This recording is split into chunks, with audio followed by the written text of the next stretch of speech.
Welcome to Gobe Media. We are bringing you news from Ukraine, Russia via DPA and also the Saga and the news about Tinubu's certificate. Stay tuned, watch, and subscribe to the channel. You're welcome.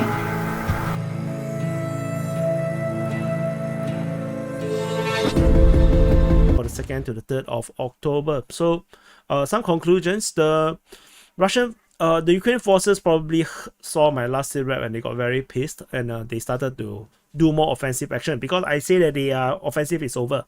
It's over. The Russians are taking over the initiative. And from the latest report, we can see that the Ukrainians are actually doing a lot more. And particularly over at the Orikhiv sector, suddenly they are fanning out in multiple directions. Particularly, there was this serious report from Myro Shnikov, the pro-Ukrainian source, talking about the entry into Novo-Prokopivka. So, there is multiple universe when you're actually looking at Ukraine war's information. So, depending on who you're listening from or reading the information from, it can vary tremendously. So, it's interesting how Myro Shnikov it talks about how there seems to be some kind of rumors about the village getting captured, Novo-Prokopivka getting captured by the Ukrainian forces, and he made an emphasis that Novo-Prokopivka is not captured. This emphasis shows that there are informations that are out there that I did not see that is talking about Novo-Prokopivka has been having captured by the Ukrainian forces, and this is very far away from any of the trusted information that I follow, the trusted sources that I follow. No one's talked about Novo-Prokopivka getting under threat of capture by Ukrainian forces. So very bizarre. The Ukrainian forces definitely still is not giving up at Verbove. They are still pushing. Russians are also pushing back. So there is basically a stalemate over here. We does see some Ukrainians push in the northwestern part of Verbove. So that's interesting. But if you look at the number of tree lines that they need to overcome, this is a very, very sad progress, the way to go. And basically you go nowhere. As you can see, if you continue to push in this direction, and you just reach more Russian defenses, and then you go into another pocket where you really don't want to be in. So because once you go in, you can't even go up, you can't even go down, you cannot go there, you cannot go this way, you can only go backwards. So that's actually quite sad, if they actually get into this area here. But Ukrainian forces are operating a bit like water. They flow wherever is the easiest to flow, seemingly. Despite they pick the most difficult part to actually attack into, and but once they are in, they are kind of stuck into flowing wherever the less resistance are, and this is actually very bad because you can get caught into some kill zones that you really don't want to be in. Velika Novosibirsk sector is very weird. We have all these reports of Russians attacking in a very sporadic way, all very tactical, it's not an offensive kind of thing. So, and the fighting around Prione is particularly weird.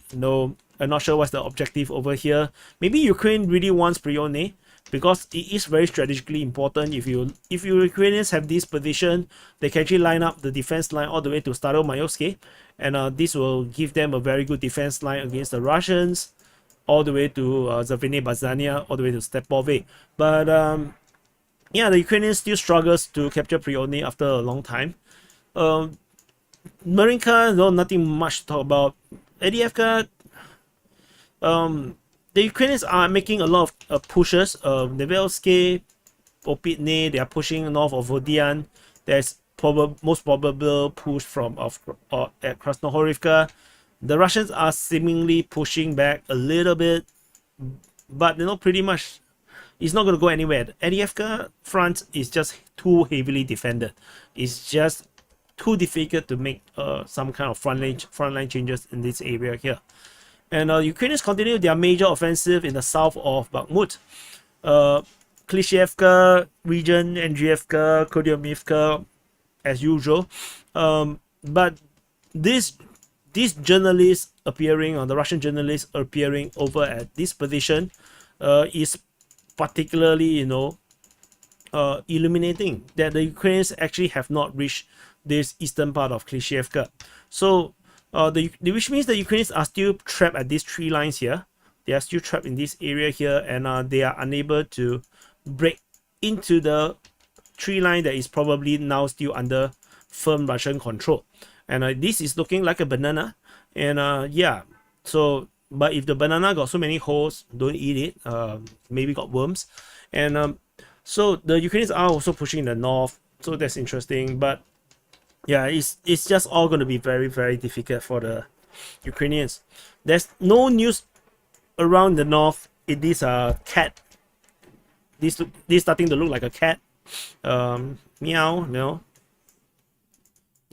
Okay, it's starting to look like a pig. Oh, and anyway, this area here continues to have no reports. Very weird. After all these rumors about the capture, we shall continue to monitor and see how this goes. The rest of the front line, the Ukrainians are still continue to make tremendous push. And the most significant news I saw was the presence of Azov battalion within this front line. They were sent into this front line, and let's see whether they make a difference or not. And yeah, otherwise there's nothing much. We only saw sporadic Russians attack at Sinkivka, Kaislivka, Novoyehorivka, and Makievka.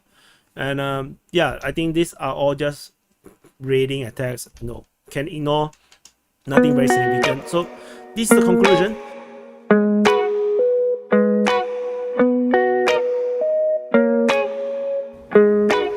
Well, for more on this, I'm joined now in the studio by the former Minister of Aviation, former governorship candidate in Anambra State, and now the Director of Voter Intelligence and Strategy in the PDP Presidential Campaign Council, Chief Osita Chidoka. Thank you very much indeed for coming in. Thank you, Charles. What can you tell us about what's emerged from those depositions in the US? What have you discovered? First, I must say that I was shocked, surprised. Something inside of me was still very confident that, okay, there may be some issues, but there won't be a case of certificates forgery, So I followed the depositions closely, and I was alarmed. I was disappointed that the certificate that was issued to INEC was disowned by Chicago State University. If President Tinubu knew that this certificate did not come from Chicago State University, maybe there would have been an opportunity for him to come clean to the country and said, I've been a governor, I've worked in the corporate sector, so, the issue of certificates, you have attended advanced courses. I have a transcript from somewhere. I don't know where my certificate is, but, I have a transcript. But, because this is a consistent pattern, as governor of Lagos State, the issue was whether he went to Government College Ibadan or he didn't go to Government College Ibadan. Whether he went to University of Chicago or he didn't go to University of Chicago. And now CSU again, how he got there.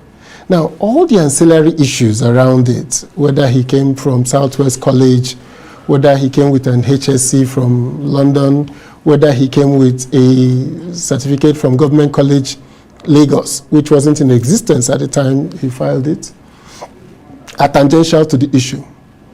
The issue is that the university, the Chicago State University, have said on oath, the certificate of 27 June 1979 is not our certificate. We did not issue it. He was our student, but this certificate is a forgery. The triangle, the name of the person that signed it, they pointed out all the obvious infractions, and this was very embarrassing. Damaging. But let's be clear on what has and hasn't emerged from those depositions. We know, for instance, that President Tinubu did attend Chicago State University from 1977 to 1979 and was awarded a bachelor's degree with honors. The registrar confirmed that. That much has been affirmed, and that is right. So the university is saying that the transcript that they have, diplomas are usually ceremonial in the US, they said. But that in this situation, in this case, they did not issue this diploma. Now, what that means is that it's possible he went to Chicago University. It's possible that the background documents that brought him to Chicago University are the documents he doesn't want us to go into. But I don't think that was enough to force the forgery. I came out during the case of the young girl, Umesoma in Anambra, who took JAMB in my CBT center. Scored 249, decent score. That's a B in any, out of 400, that's a B, in Nigerian 60 and above. Then decided to manipulate her result to 362 and claim that this is her score. She got 362. Now, everybody is worried. Why would you, with your 249, now jack yourself up by 100 and something marks to do that? So there's a psychology about fraud that is not clear to people.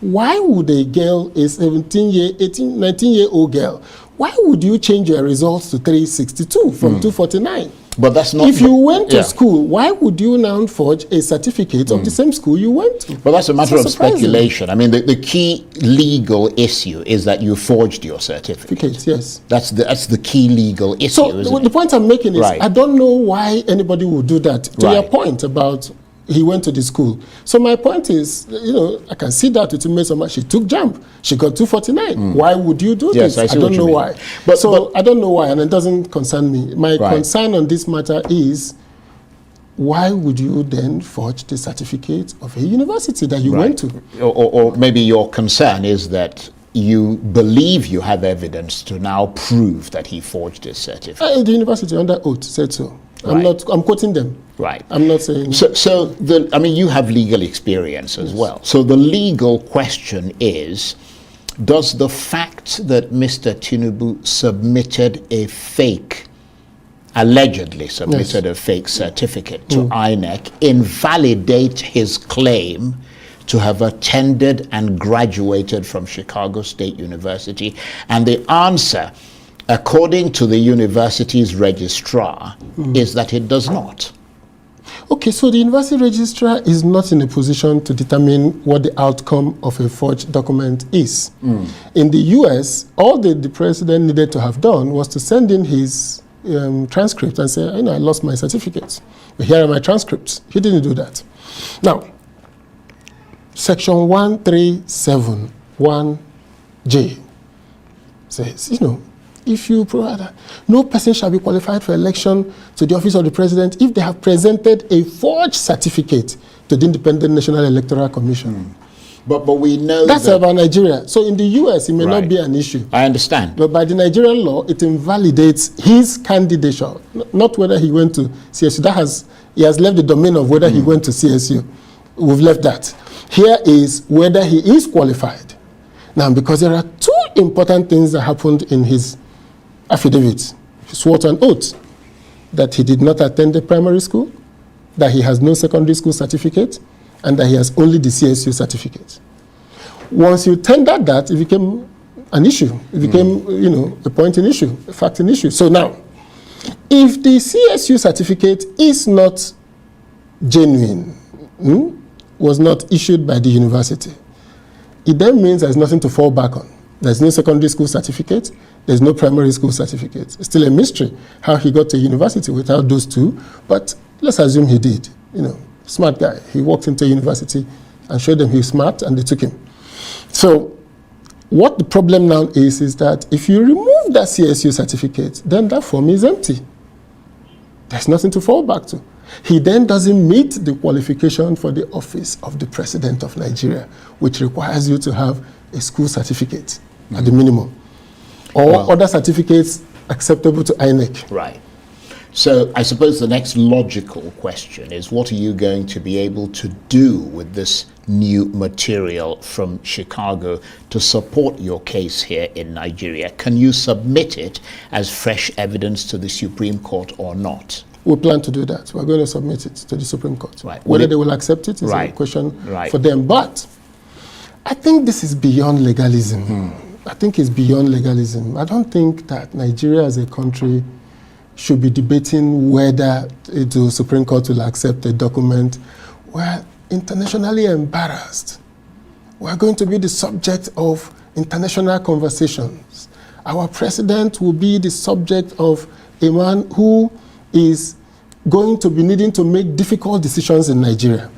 The population of Nigeria is predominantly young. The young people in Nigeria need to be mobilized. The fuel subsidy has gone. Dollar is at 1,000 naira. Our production has fallen below 1 million barrels. Our foreign reserves is largely made up of fake dollars borrowed from banks, so we have less than 3 billion. Our letters of credit are no more being accepted by international banks. Then we're having challenges with power in Nigeria. We're having challenges with deregulating the electricity sector. For you to take these decisions, you need a national consensus. You need legitimacy. You need to go to the West African region to spread the gospel of democracy. You can't go there with a tainted mandate. That is the point. I don't think the point is the Supreme Court's decision. The Supreme Court will be doing itself and the country a great disservice if it does not take judicial notice of what the legal deposition in Chicago University has done. So what is at issue here really for me is that I think the president should just resign. There should be some honor in this country. He should just say, I made a mistake. I don't know how I got this certificate. I don't know, I sent somebody and maybe he got to me wrong. But this is not something that needs another technical, legal rigmarole. No, this is something that will hobble the country. It will reduce our capacity to intervene in the West African region. It will reduce our capacity to be the leading African nation. It will reduce its ability to convince Nigerians that we need to take difficult decisions. It will be difficult to convince our students in school to follow the path of honor. So I don't think this is an issue of legality. For me, I don't see it as a legal issue. Well, I see it as a moral one. Yes, but some would certainly argue that much as they would agree with you, you have a political motive for wanting to see it more as a moral issue than a legal issue. The legal eagles are saying that these are two different things. We must establish the legality or illegality of what has happened, and that it is incumbent upon the Supreme Court to look at the circumstances, because in law there is always circumstantial evidence. There are circumstances that lead to things, that they would have to ask fundamental questions about whether, first of all, a forgery actually took place. And if it did take place, is it forgery based on carelessness or forgery based on intent to deceive? Because oftentimes in law, if you can prove a premeditation, an intention to deceive, then that's a different thing than just saying that somebody may be out of carelessness, that maybe he was rushed to submit a certificate and he didn't have the right to it. He felt this will not invalidate the fact that I did go to Chicago State because the university has said, yes, he did attend. So that's not really the issue here. But the fact that that document ended up being submitted, assuming that is a forged document. Yes. You see the point I'm making? No, the point I'm making is not for a strict liability issue. If you submit forged documents under oath, because if he had said, these are my transcripts, my certificate, I'm not certain, about this certificate, but I got one online from the school, but I'm not certain. But here are my transcripts, just in case if there is an issue with this certificate.